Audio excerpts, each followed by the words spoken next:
The crossbow bolt cracked into the rock a hand's width from Lash Wildheart's skull, and she did not so much as flinch before she flung herself sideways into the black mouth of the cave. Behind her, boots pounded on wet stone. Torchlight bounced crazy shadows off the cliff walls, and men were shouting her name like a curse, like a prize, like both at once. 6 of them. Maybe 7. Bounty hunters hired with Sela's Corwin's coin, chasing her through the tide-carved caverns beneath the cliffs of Gullrack Cove, because a man who called himself honest had decided her death was worth more to him alive than her silence was worth to him dead. She had killed no one. That truth burned in her chest hotter than the run itself, hotter than the salt air tearing through her lungs. The cave narrowed, and she splashed through a shin-deep tide pool, her boots skidding on barnacled stone, and then the passage opened into a wider chamber lit by a shaft of gray daylight falling from a crack far above. There was scaffolding there, timber and rope and half-finished stonework, a well shaft freshly dug, blocks of pale quarried granite stacked in neat rows waiting for mortar. And a man. He turned at the sound of her, a big stone hammer still raised in one hand, sweat cutting clean lines through the dust on his face. Broad through the shoulders, dark-haired, maybe 30 years to her 26, dressed in a leather apron scarred with 100 old chisel nicks. He looked at her the way most humans looked at an orc woman running loose and wild-eyed through their town's water supply, which was to say, with wariness, but not with hate. She noticed that immediately, the way a hunted creature notices the one gap in a closing net. "They are going to kill me for a murder I did not commit," she said, because there was no time for anything else, no time for pride, and because some instinct older than sense told her this was not a man who needed convincing twice. "If you value your life, get out of my way. Value your soul, help me." For one heartbeat he only stared, hammer still raised, chest heaving from his work. Then the shouting behind her grew louder and he made his choice before she even saw him decide it. He swung the stone hammer not at her but past her into the first bounty hunter to burst through the passage, catching the man across the shoulder and sending him sprawling into the tide pool with a shriek of pain and surprise. "This way," he said, voice rough as the granite around them. "Now." She did not ask why a stranger would spend his safety on her. She ran. He led her not deeper into the cave but sideways, through a gap in the rock so narrow she had to turn her shoulders to fit, a passage she was certain no bounty hunter unfamiliar with these cliffs would ever find. Behind them, men cursed and stumbled in the dark, their torches useless against a maze that had been carved by centuries of tide and smugglers' picks. Jeremiah Maddox, though she did not yet know his name, moved through the stone like it was an old friend, one hand trailing along the wall, counting turns under his breath. They came out into a hidden hollow lit by a single crack of daylight, the roar of the sea muffled and distant, and there they stopped, both of them breathing hard, close enough that she could feel the heat coming off his body in the cold cave air. "They will not find this place," he said. "I cut half these tunnels myself, quarrying stone for the sea wall. Nobody knows them better than I do." "You did not have to do that," she said when her breath allowed for words again. "No," he agreed. "I did not." She studied him properly now, in the dim gray light. Ordinary in the way that stone was ordinary before a mason's hand found the shape hidden inside it, nothing about him screamed hero or fool. And yet he had swung a hammer at armed men to save a woman he had never met, an orc woman at that, with all the old war-born suspicion that still lived in human towns like a smoldering coal beneath ash. "Lash Wildheart," she said, because a debt like this deserved at least a name. "Jeremiah Maddox," he answered. "Stonemason. I am building the well and the sea wall for Saltmere, up above the cliffs." He glanced toward the tunnel mouth where the shouting had finally faded. "You want to tell me why half of Corwin's hired knives are trying to put a bolt through you, or should I just assume you are as innocent as you say and leave it at that?" "You should assume nothing," she said, "but I will tell you anyway because you have earned that much." And so, crouched in a hollow beneath the sea cliffs with the tide hissing somewhere far below, she told him. She told him how her clan, the Wildheart clan, from whom she took her second name as all unbonded warriors did, until they earned a mate's name to carry beside their own, had cast her into a strange half-exile 2 winters past. How she had refused the bonding her father arranged with Threk, son of the chieftain, a man who thought a woman's consent was a formality to be endured rather than a thing to be won. How she had broken his jaw in the challenge circle, rather than let him claim her by combat rights she had never agreed to, and how the clan shaman, furious at the insult to a chieftain's line, had declared her unbondable before the whole gathered clan cursed, unfit, a warning to other daughters who thought their hearts were theirs to give. Unbondable, Jeremiah repeated, testing the word like a stone he was not sure would bear weight. What does that mean exactly, for your people? It means no warrior may challenge for my hand. It means no clan will offer for me. No bond song will ever be sung over my name. It means I walk alone until I die, and when I die, my ashes will not be mixed with any others, as is done for a bonded pair. She said it flatly, the way one recited an old wound long since stopped bleeding, though the truth was it still ached in her some nights worse than any of the injuries she had taken in a decade of fighting. That seems a harsh punishment for refusing a man who tried to force you, he said, and something in his voice, quiet, sure, unafraid to name the injustice of it, loosened something tight in her chest that had been clenched for 2 years. The clan does not see it that way. Threk's mother sits on the council of elders. I have been alone since, taking sellsword work along the coast roads, and it was that work that brought me to Sela's Corwin's employ 6 months past. I discovered he was not smuggling wine and salt through these cliffs, Jeremiah Maddox. He was smuggling orc captives, sold from broken war bands to plantations in the southern islands. I told him I would not carry that cargo, and I told him I would see him hanged for it. And he decided it was easier to hang you first. His partner turned up dead in the cove 3 nights later, throat cut, and Corwin swore before the magistrate that he saw me do it with his own eyes. There is a bounty on my head now worth more silver than most men see in 5 years, and every hunter and cutthroat between here and the mountains wants a piece of it. Jeremiah was quiet a long moment, the only sound the distant hush of waves finding their way through stone. Then he said simply, I believe you. You do not know me. I know what I saw. A man does not chase an innocent thief with 7 hired blades and a bounty this size. That is the price of silencing a witness, not catching a killer. He rubbed a hand over his jaw, leaving a fresh streak of stone dust there. Besides, I have laid enough stone in my life to know when something does not sit true, and none of this sits true. She almost smiled. Almost. You are either a very good judge of character, stonemason, or a very great fool. Folk in Saltmere would tell you it is usually the second one, he said, and this time she did smile, small and surprised at herself for it. They stayed in that hollow until the daylight through the crack above began to purple toward evening, and in that time a plan took rough shape between them, born not of romance but of simple necessity. She needed a place to hide where Corwin's hunters would not think to look, and time enough to find proof of her innocence. He needed a strong back to help finish the sea wall, and well before the town council's deadline arrived in 6 weeks. A deadline that would see him paid enough to finally buy the plot of land he had been saving toward for 3 years. Ever since arriving in Saltmere with nothing but his father's old tools, and a stubborn refusal to leave a town half-built. There is a chamber further along, he said.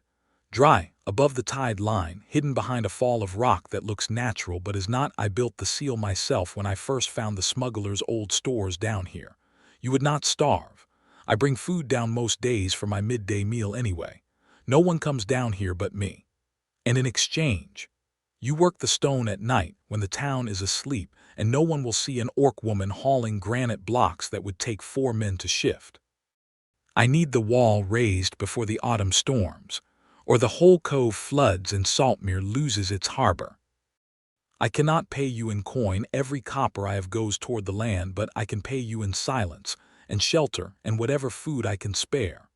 "A partnership," she said, turning the word over. "A partnership," he agreed. Nothing more asked, nothing more offered. She should have said no. Every instinct honed by 2 years of solitary wandering told her that trusting a human stranger, however kind his eyes, however brave his hammer swing, was a fool's wager. But the tide was coming in outside, and Corwin's hunters were still combing the cliffs above, and something in the set of Jeremiah Maddox's jaw told her he meant every word he said, plainly and without flourish, the way stone meant what it was and nothing else. "Nothing more asked," she repeated. "Agreed." That night she saw the chamber he had spoken of dry, cool, lit by a single oil lamp he left burning low, stocked with barrels of ship's biscuit and salted fish some long-dead smuggler had abandoned decades past. She saw, too, the shape of the life she had fallen into, strange and precarious as a bird's nest built on a cliff edge, and she told herself it would last only as long as it needed to and not a day more. She was already lying to herself, though she did not know it yet. The days that followed fell into a rhythm neither of them spoke aloud, but both came to depend upon.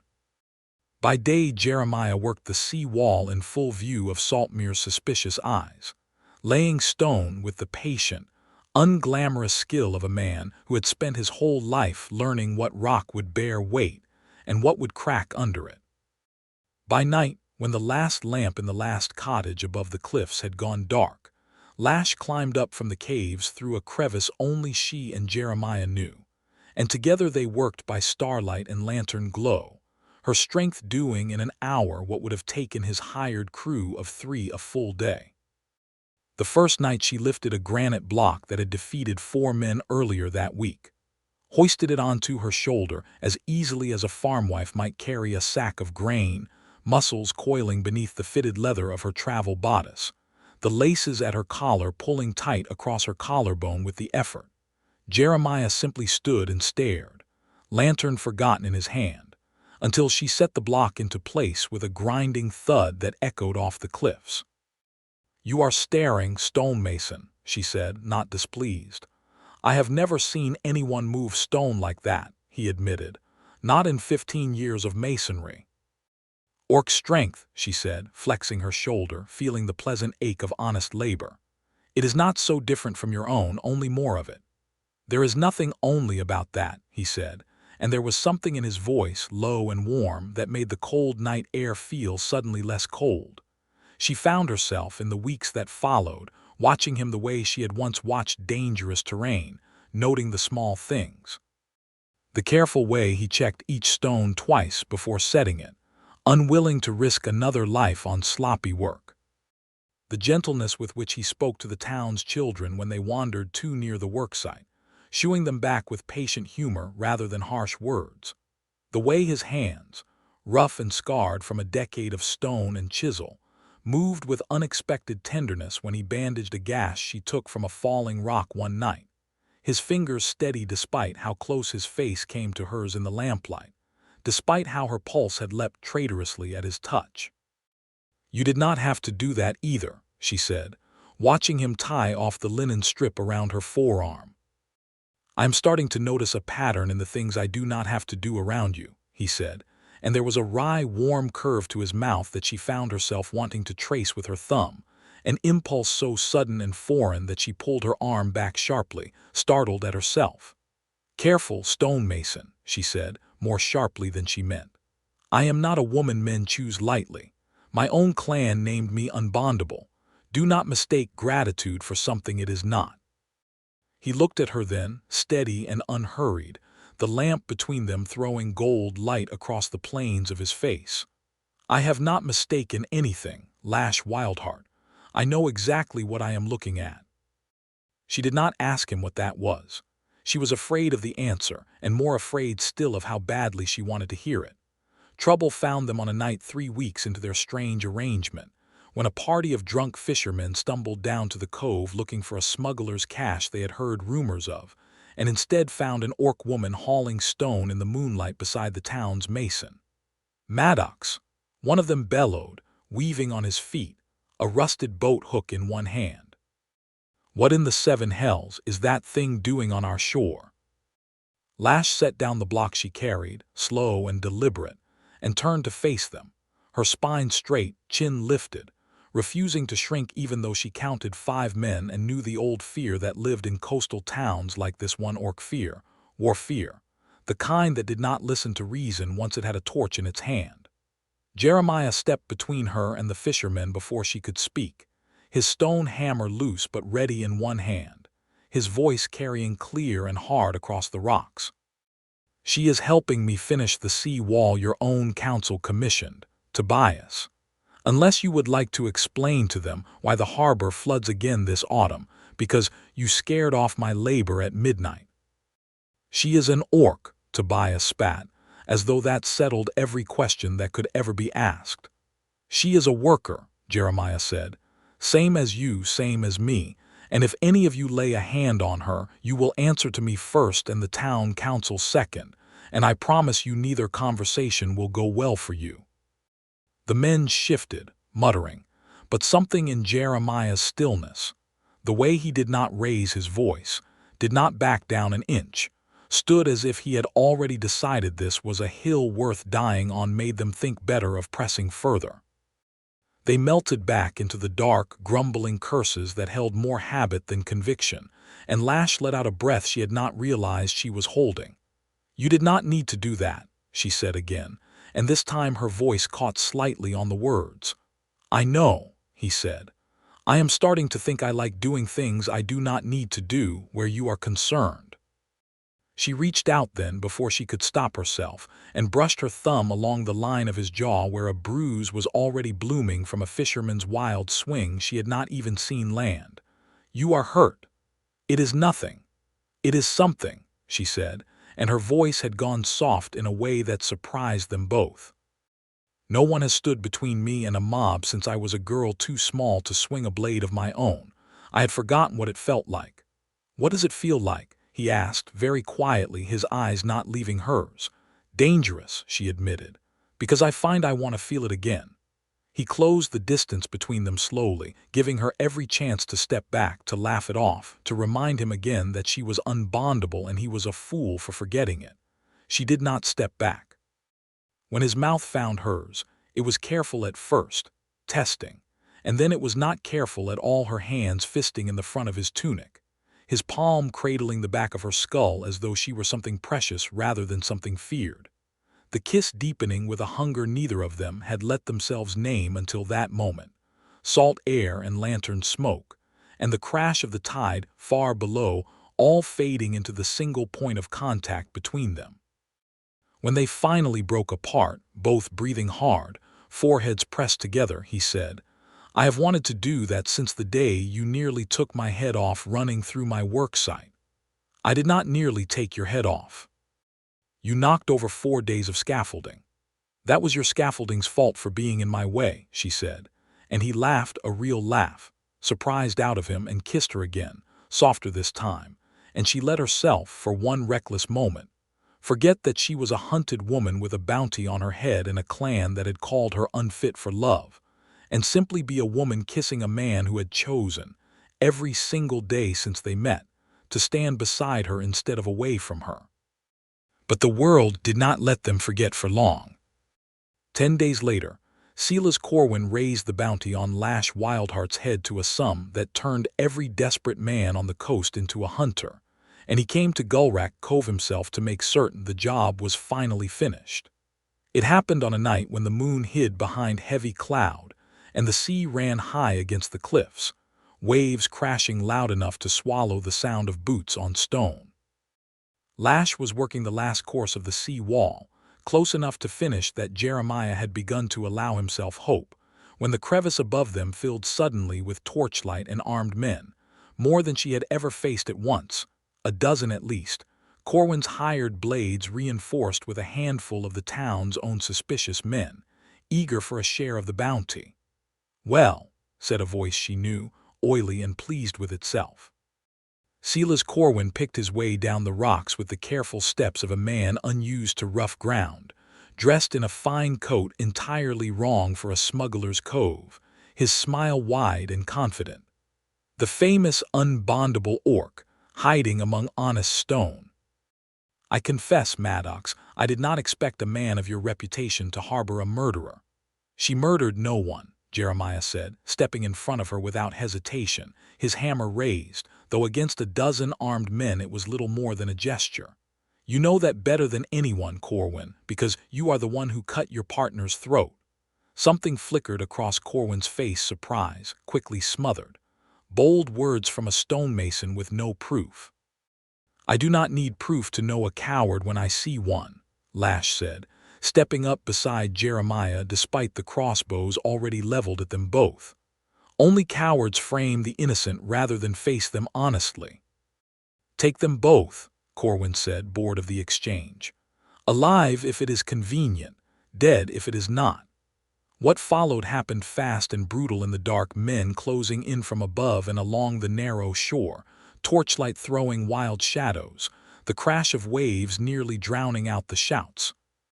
Lash fought the way she had been trained to fight since childhood, fast and merciless, but there were too many, and a net weighted with iron rings came down over her from above, tangling her arms, dragging her off balance onto the wet stone. She heard Jeremiah shout her name, saw him swing his hammer into the nearest attacker before two more men bore him down, pinning him against the rock with a blade at his throat. No, she snarled, straining against the net, every muscle screaming as she fought the iron-weighted cords. Let him go, this is between me and Corwin. Oh, I think the mason has made himself part of this quite thoroughly, Corwin said, strolling closer, smug in his safety behind a wall of hired swords. Perhaps I will collect 2 bounties tonight instead of 1. Harboring a fugitive is a hanging offense in Saltmere, is it not? Something in Lash broke loose then, not fear, but a fury so vast and clean it burned away everything else. She felt the net's iron rings bite into her skin as she gathered her strength, felt Jeremiah's terrified eyes find hers across the chaos, felt the specific, unbearable knowledge that he was going to die for the crime of choosing her. She would not allow it. With a roar that echoed off the cliff walls loud enough to silence even the crashing waves, she wrenched her arms apart with every ounce of strength her body possessed, and the iron rings of the net, forged to hold a warband captive, screamed and buckled and finally snapped, links scattering across the wet stone like thrown coins. Men who had been holding the net's edges stumbled backward, shocked, and before any of them could recover, she was among them, not with a blade but with her bare hands, hurling one man bodily into the rising tide, driving her shoulder into another with enough force to crack the wooden scaffolding behind him. She reached Jeremiah just as the blade at his throat began to press home, and she caught the swordsman's wrist in one hand and simply squeezed, until the man screamed and dropped his weapon, bones grinding audibly even over the wind. She hauled Jeremiah up and against her in the same motion, shielding him with her own body as a crossbow bolt hissed past her ear close enough to stir her hair. And then the rock beneath the highest torchbearer gave way, undermined, perhaps, by the very tide that had carved these caves for 1,000 years, or perhaps by the frantic scramble of too many men on unstable stone. And a section of the old cliff path collapsed in a roar of falling rock and screaming men. When the dust and spray settled, Corwin's remaining hunters had fled into the dark, dragging their wounded, leaving torches guttering on the wet stone, and the sea wall standing miraculously intact. Lash was still holding Jeremiah, both of them on their knees on the cold, wet rock, her arms locked around him so tightly he could barely draw breath, his hands fisted in the leather at her back with equal desperation, their hearts slamming against each other's chests hard enough that neither could tell where one pulse ended and the other began. "You could have died," she said, her voice breaking on the words, all her warrior's composure gone. "You stood in front of a dozen blades for me." "You could have died too," he said against her hair, his own voice unsteady. "You tore an iron net apart with your bare hands, Lash. I thought for one moment I was going to watch you die trying to save me. I would tear apart worse than iron before I let them touch you," she said fiercely, pulling back just far enough to look at him, her hands framing his face, checking for wounds with a tenderness that belied the violence she had just wrought. "Do you understand what you are to me now, Jeremiah Maddox? Do you understand what you have become? Tell me," he said, though something in his eyes said he already knew, already hoped. "Everything," she said simply. And this time when she kissed him, it was neither careful nor testing but a claiming, fierce and certain, her hands sliding into his hair, his arms banding around her waist and pulling her flush against him as though he could not stand even an inch of distance between them one moment longer. They stayed there tangled together on the cold stone long after the last torch had burned out, unwilling, unable to let go. Two people who had each expected to face the world alone, finding, impossibly, that they no longer had to. But Corwin was not finished, and neither was the danger. He fled to Saltmere itself the next morning, spinning the night's failure into fresh accusation before the town council, claiming Lash Wildheart had attacked his lawful bounty party with monstrous, unnatural strength, proof enough of her guilt and her danger both. The council, frightened and pressured, agreed to a public hearing in the town square, where Corwin promised to present a witness who had seen her commit the murder with his own eyes. Jeremiah wanted to refuse, to flee with her into the deep wilds and let Corwin's lies rot unanswered, but Lash would not run. "If I run forever," she said, pacing the hidden chamber by lamplight, her jaw set with the same stubbornness that had once broken a chieftain's son's face rather than bow to him. "I have run for 2 years already, Jeremiah. I am done running. I would rather stand in that square and be judged honestly than live one more day as a woman good enough to fight beside but never good enough to claim." "No one has ever said you were not good enough," he said quietly. "My own clan said it," she answered, and for the first time since he had known her, her voice cracked with something rower than anger. "Unbondable, unwanted, unworthy of a warrior's name beside my own. I have carried that word for 2 years like a stone in my chest, and I am tired, Jeremiah. I am tired of proving myself to people who will not look past what I am to see who I am." He crossed the chamber and took her hands in both of his, rough palm against rough palm, stoneworker to warrior. "Then let us prove it to people who will look. Let us go to that square and let them see exactly who you are." She looked at him for a long moment, searching his face for doubt and finding none. "You truly believe we can win this?" "I believe," he said, "that I have never in my life met anyone as unbondable as the word claims you to be.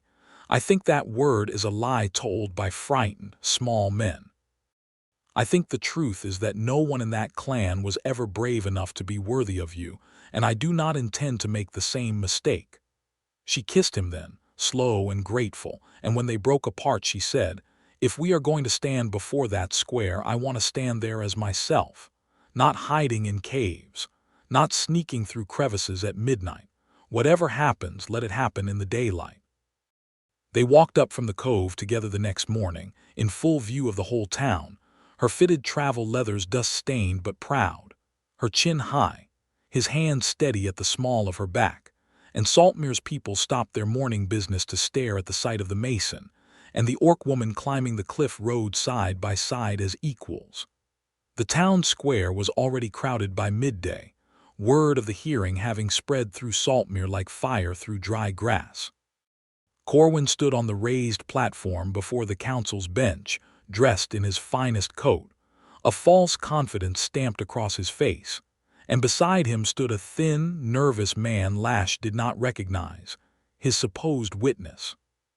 "Good people of Saltmere," Corwin began, his voice pitched to carry, "you have all heard the danger that walks among you. This creature," he gestured toward Lash with theatrical disgust, and the crowd murmured, old fear stirring beneath the surface like a snake beneath leaves, "murdered my partner in cold blood, and has been sheltered since by your own town mason, a betrayal I am certain the council will not overlook." The crowd's murmur grew uglier, a few voices calling out old slurs, old hatreds given new fuel, and Lash felt Jeremiah's hand tighten at her back, felt the crowd's eyes crawling over her like something dangerous, something to be caged. "Bring forth your witness, then," the council head said, an older woman named Matron Ilspeth Core, her tone skeptical but fair. "Let him speak plainly." The thin man shuffled forward, refusing to meet Lash's eyes, and began to recite a story so rehearsed it stumbled over its own careful lies. How he had seen her, on the night in question, blade in hand over Corwin's dying partner, how he had fled in terror rather than intervene. "That is a lie," Lash said, her voice cutting clear across the square, and every eye turned to her. "On the night your partner died, Silas Corwin, I was 3 miles north along the coast road, delivering a message to the harbor watch at Fenmouth, as they will confirm if you send a rider to ask them. I have never in my life raised a blade against an unarmed man, and I did not raise one against yours." "Convenient," Corwin sneered. "An orc's word against an honest man's witness." It was then that the cliff behind the square groaned. No one had noticed, in the drama of accusation and denial, that Corwin's men, desperate to salvage the day, to ensure Lash never lived long enough to see her name cleared, had spent the morning quietly sabotaging the scaffolding still standing along the newly raised sea wall just below the square, weakening the very supports Jeremiah had spent weeks perfecting, hoping a collapse might be blamed on shoddy orc-assisted work and bury the question of guilt beneath rubble and grief. The groan became a crack, sharp as thunder, and the crowd's attention tore away from the platform toward the cliff edge, where a dozen children from the town's small schoolhouse had gathered that morning to watch the hearing, drawn by the commotion, standing directly beneath the section of scaffolding and stone now beginning to shear away from the cliff face in a slow, terrible cascade of timber and granite. There was no time for anyone to reach them, no time for shouted warnings to outrun falling stone. Lash was already moving. She crossed the square in 3 strides, faster than anything with her size and weight had any right to move, and threw herself beneath the collapsing scaffold just as the first great block of granite, the very stone she had hauled into place with her own hands weeks before, broke free and began its fall toward the screaming children. She caught it.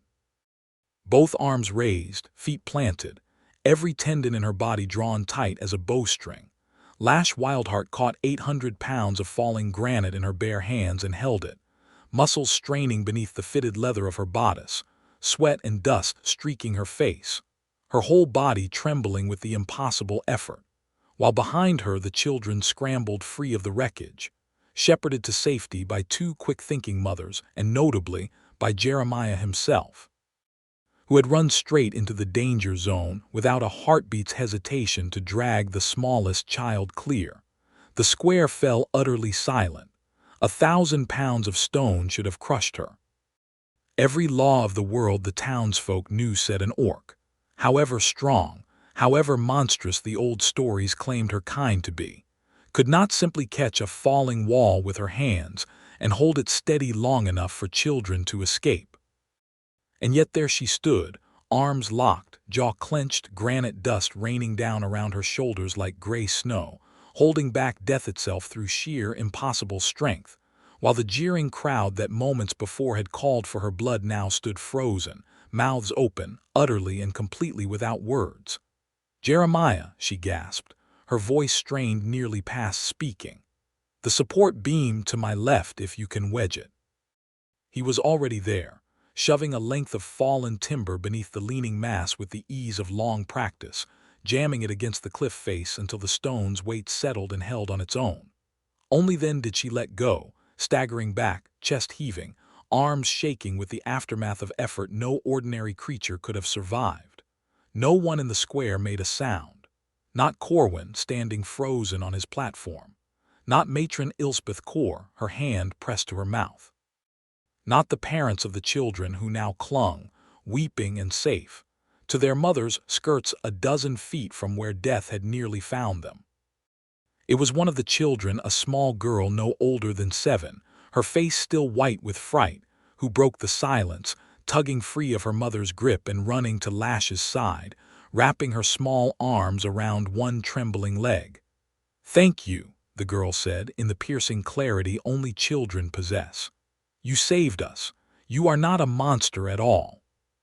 Something in the square shifted then, a held breath finally released, and Lash Wildheart, who had spent 2 years being called unbondable, unwanted, unfit, knelt slowly on the granite dust and returned the child's embrace with a gentleness that made more than one hardened dock worker in that crowd wipe roughly at their own eyes. "No," she said softly, "I am not a monster, I never was." It was Jeremiah who broke the crowd's silence with words, striding to the center of the square, his voice raw but carrying. "You all saw what happened here. You saw who protected your children while Silas Corwin's own sabotage nearly killed them. Ask yourselves who benefits from her death, and ask yourselves why a man who claims to seek justice would rather see innocent children crushed than risk his lies coming undone." Corwin's nervous witness, shaking now badly, would not meet anyone's eyes. Under the weight of the crowd's sudden, searching attention, and perhaps under the weight of his own conscience finally catching up to him, he broke.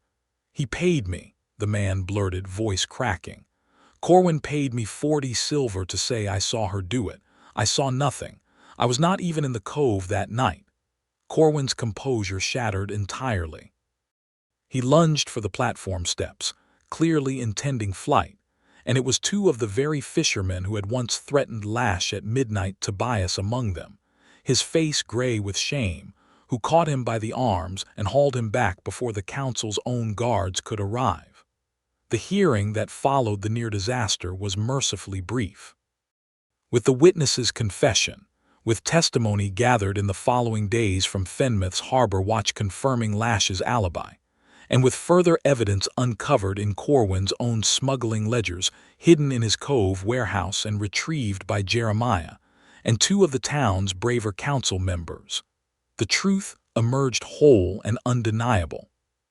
Corwin had murdered his partner himself over a dispute regarding the sale of captured orc laborers to southern plantations, and had framed Lash to eliminate the one witness dangerous enough to expose his trade before the magistrate. Silas Corwin was taken in chains to await the king's justice at the coastal garrison 2 days' ride north, his bounty on Lash Wildheart's head formally and publicly rescinded by matron Elspeth Core before the assembled town. The parchment itself burned in the square's fire pit, so that no hunter, however far-flung, could mistake her for prey again. Saltmere, in the weeks that followed, did not become a paradise free of all prejudice. Old fears did not vanish so easily, and a few still crossed the street rather than meet Lash's eyes.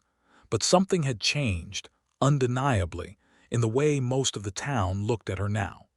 Children waved to her from doorways. The baker began leaving an extra loaf at the cove path most mornings, wordless but unmistakable. Tobias himself came to the worksite one afternoon, hat in his hands, and offered a stiff, awkward apology that Lash accepted with more grace than he likely deserved, if only because she understood better than most how hard it was to unlearn a fear bred into the bone. The sea wall was finished a full week ahead of the council's deadline. Lash's strength and Jeremiah's skill together raising stone faster and truer than any crew of hired men could have managed alone, and the 2 of them stood together atop the finished wall on the evening it was completed, watching the tide crash harmlessly against granite that would now hold for 100 years or more. "We did it," Jeremiah said, slipping an arm around her waist, and she leaned into him, still faintly astonished at how natural it felt, how right, after 2 years of believing she would never again allow herself to lean on anyone. "We did," she agreed. "Though I believe half of Saltmere will be telling the story of the day the orc woman caught a wall with her bare hands for years to come. Decades," he said, smiling. "You will be a local legend." "I would rather be your woman than a legend," she said quietly, and he turned her in his arms to face him properly. "You are both," he said. "You have been both since the day you ran through my scaffolding shouting about murder charges. That is a terrible way to begin a courtship." "It is the only way I would have wanted to meet you," he said, and kissed her there atop the wall they had built together, with the whole gold-lit cove spread below them and the whole gray sea stretching endless beyond. And for the first time in 2 years, She felt no fear at all in wanting someone this much. It was 3 weeks later, on a clear autumn morning with the cliffs bright under a hard blue sky, that the Wildheart clan came to Gullrack Cove. Word of a monstrous orc woman's impossible strength, of a stonemason who had stood beside her against a false accusation and a smuggler's ring, had traveled faster and farther than either of them expected, carried by traders along the coast road, repeated in taverns and market stalls until it reached, eventually, the ears of the clan Lash had not seen in 2 years. It was not sentiment that brought them, not at first. It was the shaman, old Ushka Ironmark, who had declared Lash unbondable in the first place, arriving with a small honor guard to see with her own eyes whether the rumors could possibly be true, whether the woman she had cursed had truly held back a falling cliff with her bare hands to save human children she owed nothing. Lash felt her stomach drop when she saw them approaching along the cliff road, 6 mounted warriors in dark leather, and at their head, the shaman's familiar hunched figure, gray-tusked and sharp-eyed, exactly as Lash remembered her from the night of her disgrace. "You do not have to face them," Jeremiah said quietly, coming to stand beside her, his hand finding hers without hesitation, in full view of the approaching clan and the gathering, curious townsfolk both. "Yes," she said, "I do. I have spent 2 years running from that word, Jeremiah. I am done running from anything."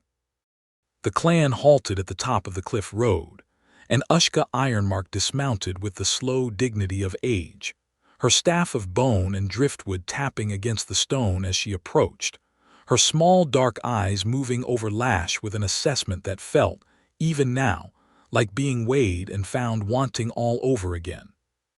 "Lash Wildheart," the shaman said, her voice carrying the particular gravel of decades spent shouting over storms and battle. "The stories say you caught a falling mountain with your 2 hands to save children not even of your own blood."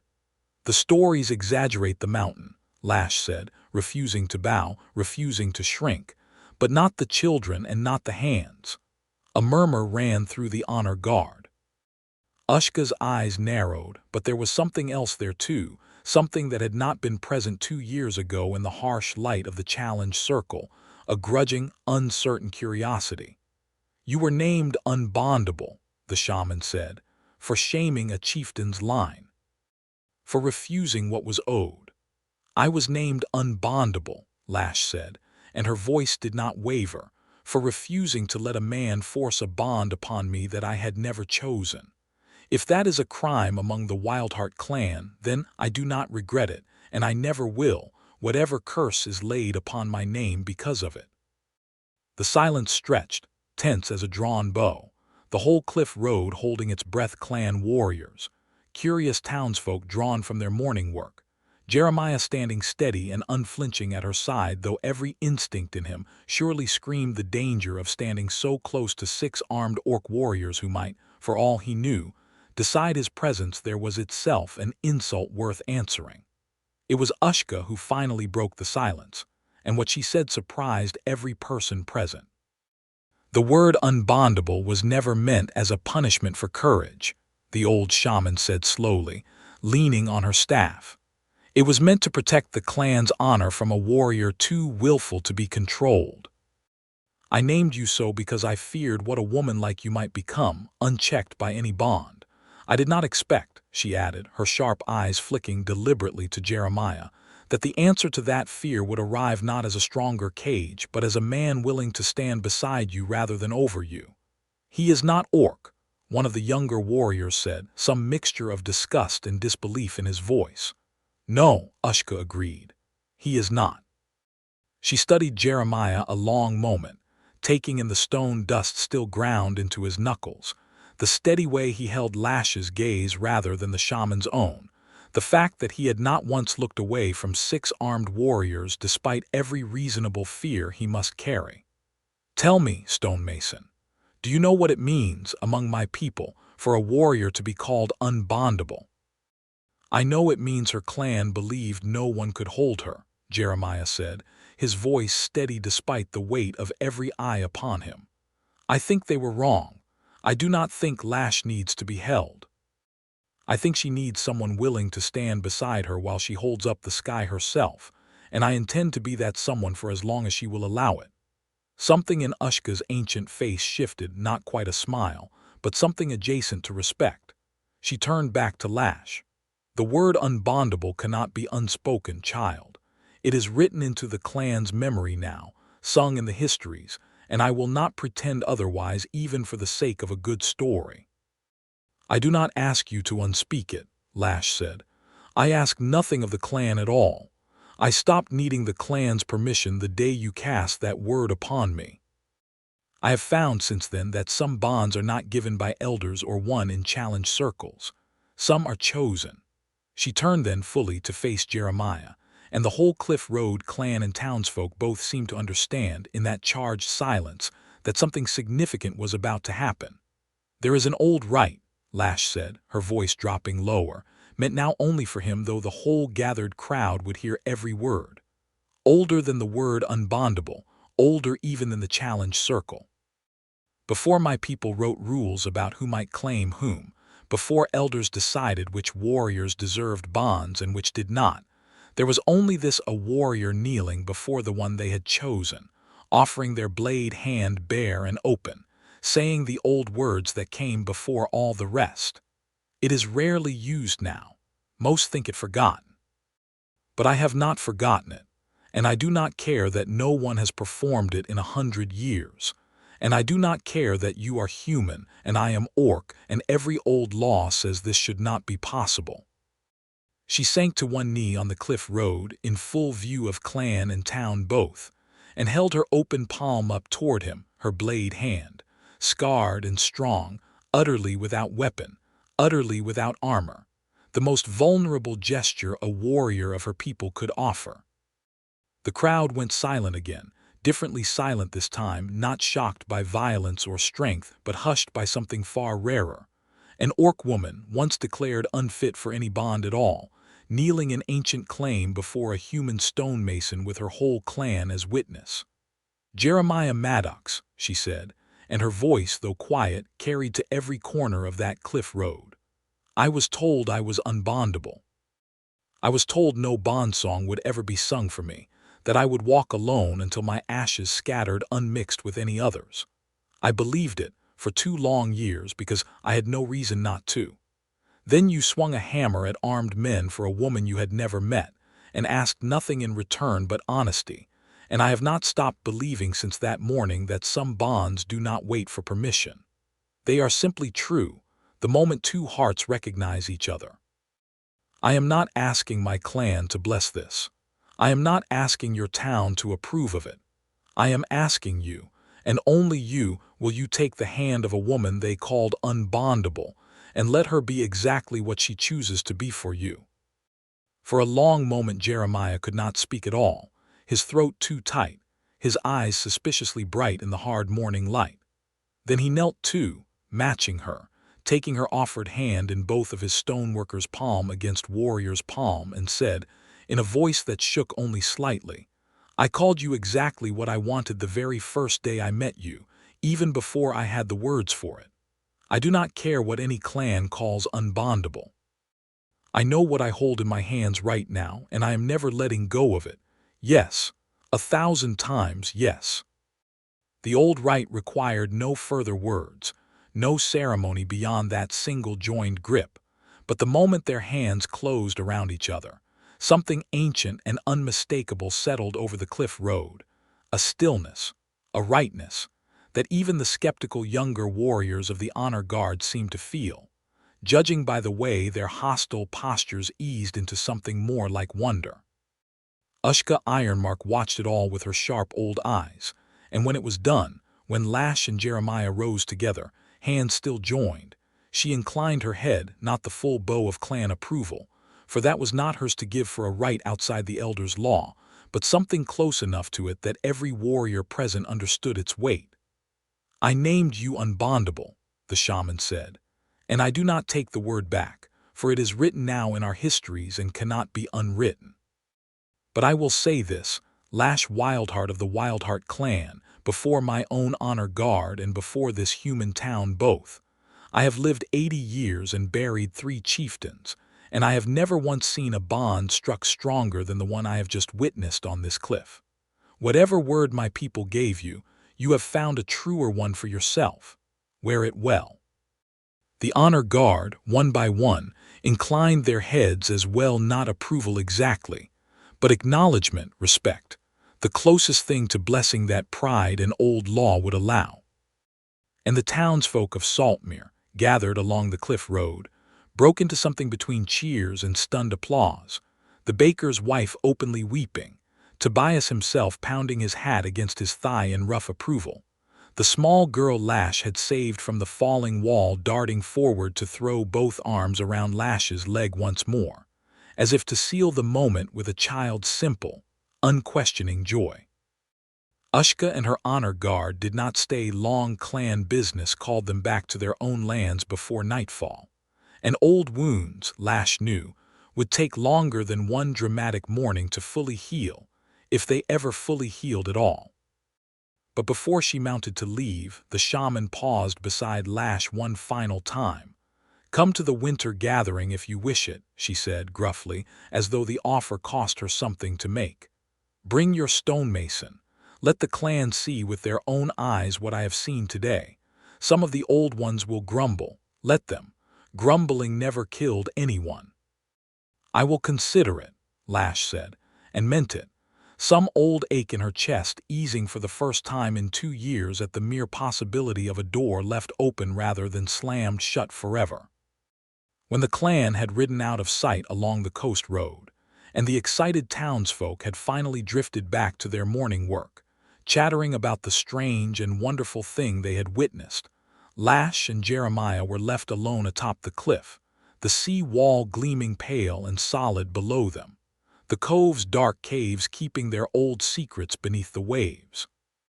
"I meant every word," Jeremiah said, pulling her close, his hands framing her face with the same careful, deliberate tenderness he brought to every stone he ever set. "Unbondable was never the right word for you. I do not think there is a word big enough for what you are, Lash Wildheart. But if you will have it, I would like to spend the rest of my life trying to find one." "You already found it," she said, leaning into his touch, feeling, for the first time in longer than she could remember, entirely and completely home. "You called me yours. That is the only word I have ever needed."